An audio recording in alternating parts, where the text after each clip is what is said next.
kita tidak membangun bisnis ini dengan manusia, tapi kita membangun manusia ini melalui bisnis martabak ini. Jadi melalui martabak Sampurno ini saya berharap bisa membantu teman-teman yang tergabung di keluarga Sampurna untuk menjadi lebih baik, selain kita mendapatkan rezeki di situ.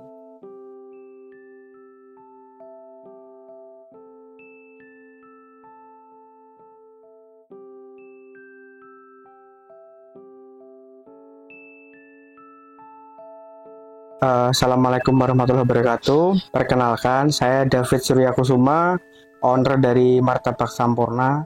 Martabak Sampurna berdiri dari tahun 2013. Alhamdulillah saya mulai ikut ngelola Martabak Sampurna dari 2018. Jadi waktu itu karena awal saya akuisisi usaha martabak ini itu karena saya dari kecil kan memang pengen punya usaha martabak. Dan saya waktu itu join di satu komunitas sampai akhirnya saya cerita, Mas, saya ini kok pengen ya punya usaha martabak nih. Ada Mas, teman saya nih punya usaha martabak mau dijual. Dan akhirnya waktu itu kita sepakat untuk ketemu, janjian, Mas, usahanya mau dijual. Iya. Waktu itu kita saling cerita sampai ketemu satu angka. Yaudah, yuk martabaknya tak beli nih, tak akuisisi. Dan waktu itu kita malam sepakat. Yaudah, kita hari selanjutnya kita lakukan transaksi. Setelah itu ternyata di pagi harinya dia ngabari saya, Mas, ini sama istri saya nggak boleh dijual. Yaudah, berarti dilanjutin aja Pak, semoga lancar. Selang 3 hari kemudian beliau hubungin saya kembali, Mas, ini ternyata jadi saya jual. Oke Pak, yaudah, akhirnya kita atur jadwal untuk ketemu lagi. Kita ketemu di malam itu. Akhirnya kita sepakatilah satu buah angka lagi untuk saya membeli martabak Sampurna ini. Setelah itu biar tidak terjadi satu hal lagi, waktu itu saya DP untuk mengunci ya waktu itu. Paginya itu beliau ngabari saya lagi, Mas, gak jadi tak jual, ada yang berani lebih tinggi. Loh, kan saya sudah DP Pak, dan kita sudah diskusi matang. Oh iya Mas, ya dia minta maaf seperti itu. Oh ya sudah, berarti saya waktu itu berpikir bahwa kayaknya memang saya belum ada rezeki nih di martabak. Setelah 1 minggu kemudian beliau kontak saya lagi, Mas, ternyata orang yang mau beli kemarin ternyata nggak jadi Mas David, apakah masih mau minat untuk beli martabak Sampurna? Kalau dibilang kesel ya waktu itu ya, karena kita ngerasa kita ini udah 2 kali diskusi dan sudah fix, kok kenapa rembukan ini kayak rembukan mentah. Akhirnya pada malam itu, Pak, saya pastikan bahwa kalau misalkan memang ini kita serius, ya udah kita serius. Tapi misalkan Bapak memang tidak berniat 100% untuk menjual, ya jangan dong. Saya bisa menyelesaikan malam itu per Agustus, kalau tidak salah Agustus 2018, martabak Sampurna saya masuk ke dalamnya. Dan ada banyak proses lah setelah itu, dimana waktu itu selama 1 bulan saya masuk ke Sampurna itu saya belum berani ngutik-ngutik, karena basic saya yang dari dulunya elektronik, terus saya ngelola usaha martabak nih yang notabene saya tuh nggak tahu ngelolanya gimana, cara cari konsumennya gimana, bahkan masaknya gimana pun saya nggak tahu. Akhirnya selama 1 bulan itu saya observasi, saya menemukan bahwa usaha itu ada 2, kenapa dia tidak berkembang. Selama 5 tahun dibangun dari 2013 sampai 2018, cabangnya hanya 1. Dan waktu itu omsetnya sangat kecil banget, di bawah 500.000 per hari.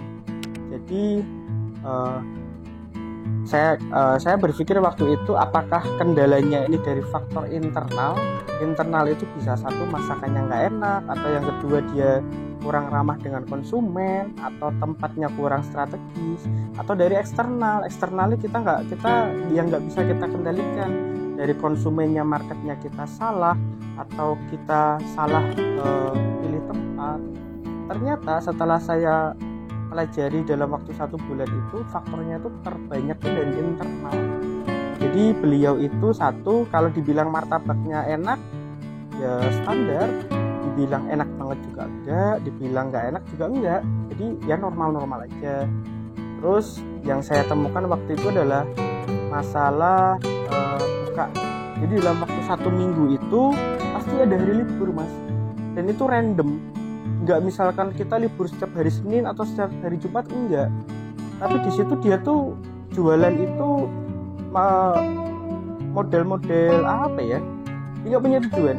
Jadi dia jualan, dapat uang, dibawa pulang, besok bisa makan, kalau uangnya habis dia jualan lagi, dapat uang, besok bisa makan, habis jualan lagi. Jadi nggak ada planning ke depan itu usaha ini mau dibawa kemana. Sampai pada satu titik di mana waktu itu karena saya gemes ya, waktu itu saya ajak, karena beliau sudah punya anak dan istri, anak saya tak ajak makan, kita ngobrol bareng, tak jelasin, ini Pak, usaha ini nih prospek kedepannya nih gede, kenapa nggak kita garap sekalian, kita gedein Martabak Sampurna bareng-bareng. Saya paham beliau karena dulu owner satu-satunya di Martabak Sampurna, saya tahu jenengan ada keringat di situ, jadi saya menghargai itu. Saya ajak istri sama anak jenengan karena saya pengen ngomong, ayo kita lari, ini masa depannya ada loh, kenapa nggak kita maksimalin. Nah, istrinya biar tahu, kenapa saya ajak, biar istrinya juga tahu ini besok suaminya ketika dia sibuk jualan, jadi tahu arahnya mau kemana. Nah seperti itu, akhirnya waktu itu kita sepakati, kita selama 3 bulan nggak boleh libur. Tujuannya apa ya, biar kita lebih jualannya kita full, jadi konsumen tahu, oh Martabak Sampurna ini di Jogja alhamdulillah kita terkenal martabak yang nggak pernah libur mas. Bahkan Idul Fitri itu kita jualan, Idul Fitri jualan. Bahkan dulu ketika saya rekrutmen itu ada salah satu karyawan itu bilang Martabak Sampurna ini terkenal sangat loyal. Kita dulu pernah buka sampai subuh mas, waktu kita merintis itu pernah. Tapi kalau sekarang enggak, kita sampai jam 12, habis kita close. Kayak gitu. Akhirnya kita kembali lagi, saya punya roadmap 3 bulan nggak boleh libur. Ternyata itu tidak dijalankan oleh beliau pemilik sebelumnya. Setelah saya ngomong seperti itu, disaksikan istri sama anaknya, besoknya dia libur mas. Besoknya dia libur dengan alasan ya banyak lah. Sampai akhirnya saya ngambil keputusan dengan istri, wah ini nggak bisa, ini kita nggak bisa, ketika kita mau lari kita nggak bisa kayak gini. Akhirnya saya rekrut orang baru yang sudah punya skill dan pengalaman, saya masukin. Terus beliau pemilik lama itu ayo Pak kita jalanin Pak, saya berusaha merangkul beliau, tapi ya mungkin jalan Tuhan, beliau yang tidak kuat. 1,5 bulan dia mendampingi saya untuk bangun Sampurna, dia memutuskan keluar. Ya sudah, saya tidak bisa memaksakan itu. Akhirnya dia keluar dari Martabak Sampurna dan saya jalan sendiri waktu itu. Alhamdulillah sama istri, didampingi satu karyawan saya dulu.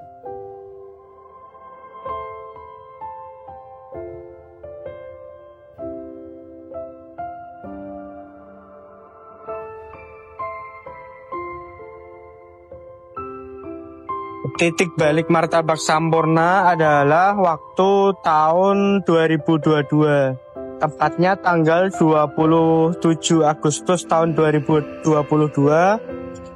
Kita melakukan bersih-bersih. Artinya adalah semua karyawan Martabak Sampurna waktu itu saya pecat semua. Dan waktu itu kita masih di 3 cabang, yaitu cabang Timoho, cabang Paris, dan cabang PGRI. Kenapa saya lakukan tindakan itu? Karena ada kecurangan yang masif dan terintegrasi dari karyawan paling lama saya dan paling saya percaya, dari mulai manipulasi data penjualan di lapangan sampai stok gudang itu dipermainkan dan ada jual beli bahan baku. Sehingga saya punya pikiran, ketika kita mau membersihkan virus, harus kita bersihkan semuanya. Karena ketika virus itu masih, ketika kita memasukkan karyawan baru, ada kemungkinan karyawan itu nanti akan ikut kena virus. Jadi kita ambil tindakan yang langkah besar waktu itu adalah kita pecat semua karyawan dan kita mulai membangun Martabak Sampurna dari nol. Butuh waktu hampir 2 bulan waktu itu.